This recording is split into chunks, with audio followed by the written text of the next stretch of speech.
আজকে আমি নিয়ে এসেছি এক অন্যরকম সর্ষে ইলিশ।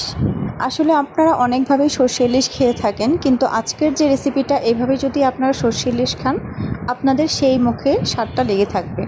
আমি কিন্তু সর্ষে ইলিশ রান্না করার জন্য ইলিশ মাছে হালকা পরিমাণ একদম হালকা করে হলুদ মরিচ এবং সেই সাথে কিছুটা লবণ দিয়ে মাখিয়ে নিয়েছি এবং একটা কড়াইয়ে তেল ঢেলে কড়াইটাকে ভালো করে উত্তপ্ত করে নিচ্ছি। এইভাবে যখন আপনি তেলটাকে বারবার ঘুরিয়ে ঘুরিয়ে নেবেন, একটা মাছের সাথে লেগে যাবে না।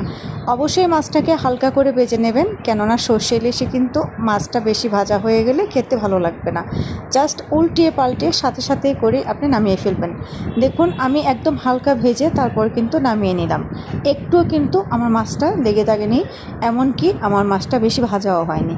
খুব খেয়াল করলে আপনি জিনিসটা বুঝতে পারবেন যে জাস্ট একটা উল্টানো দিয়ে আমি নামিয়ে ফেলেছি।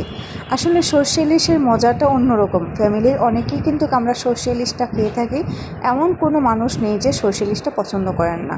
সেই একই তেলে আমি পেঁয়াজ বাটা দিয়ে দিলাম। পেঁয়াজ বাটা দিয়ে আমি সুন্দর করে নেড়ে নিচ্ছি। আর সর্ষে ইলিশে অবশ্যই পেঁয়াজ কুচি না, পেঁয়াজ বাটাটাই ব্যবহার করবেন। আর পরিমাণ মতো লবণ দিয়ে দেবেন। এই পর্যায়ে এসে আমি কিছুটা আদা দিয়ে দিলাম, তার সাথে কিছুটা রসুন একদম অল্প পরিমাণে দিবেন। আর অবশ্যই কিন্তু কাঁচামরিচ বাটা দিবেন, কেননা সর্ষে ইলিশের মজাটাই কিন্তু আপনি পাবেন না যখন কাঁচামরিচ বাটাটা না দিবেন।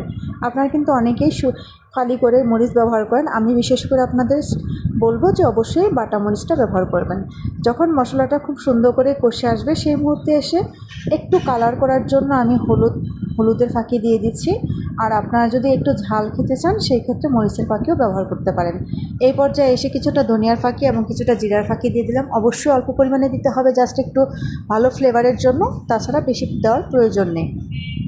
যখন মশলাটা ভালো করে কষে আসবে, এই পর্যায়ে এসে আমি সেই ভেজে রাখা ইলিশগুলো দিয়ে দিব, অর্থাৎ হালকাভাবে ভেজে রেখেছি সেই ইলিশগুলো দিয়ে দিব। দেওয়ার পর অবশ্যই আলতোভাবে সুন্দর করে নেড়ে চেড়ে দেবো, বেশি একটা জোরে নাড়াচাড়া করতে যাব না, তাতে আমার মাছগুলো ভেঙে যাবে। আস্তে ধীরে সুন্দর করে মাছগুলোকে নেড়ে সুন্দর করে বসিয়ে দিব, যেন ভালো করে কষানো হয়ে যায়।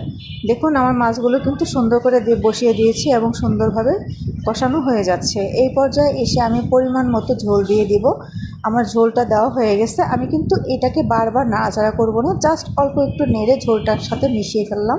তারপর এটাকে আমি দেখাবো কিভাবে নাড়াচাড়া করবেন। এখন আমি সর্ষেটাকে দিব। সর্ষেটা অবশ্যই আপনারা সবার শেষে দিবেন, বিশেষ করে যখন ঝোলটা দিয়ে দিবেন, নামানোর আগে দিবেন, তাহলে অবশ্যই আপনাদের সর্ষে ইলিশটা তেতো তেতো ভাব লাগবে না, খেতে অনেক মজা লাগবে। আর অবশ্যই একটু ঝোল ঝোল রাখবেন, কেননা সর্ষে ইলিশের কিন্তু ঝোলটাই খেতে অনেক মজা লাগে। অনেকেই কিন্তু ঝোলটা দিয়েই এক প্লেট ভাত খেয়ে ফেলেন, বা ঝোলটা না থাকলে সর্ষে ইলিশটা খেতে